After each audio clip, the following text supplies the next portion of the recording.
এই দেখো মা পুজো দিতে বসে গেছে, গোপালকে ভোগ দিতে। কি কি তোমার গোপাল কোথায়?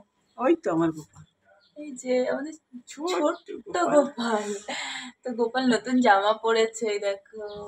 এই যে পায়েস, গোপালের বার্থডে সব থেকে, তাই না, বেশ পায়েসটাই হলো মেন। তারপরে এখানে দিয়েছে কি ভাজা, এখানে আছে এটা মুচার চপ, এইটা সজনে পাতার পকোড়া, এটা কচুর পাতার বড়া, এগুলো খুব ভালোবাসে।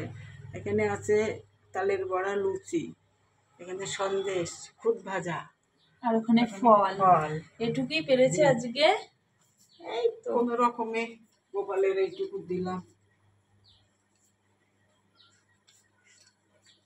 চলো এবার মা পুজোটা দিয়ে নি পুরোপুরি। এগুলো কি করবা? ওগুলো আর লাগবে না তোমাদের সেবাই লাগবে, গোপালের দেখে সেটি দিয়ে দিই। তো পুজোটা করে নিক, তারপর তো আমরা প্রসাদ খাবো সবাই মিলে। তোমরাও চলে এসো প্রসাদ খেতে।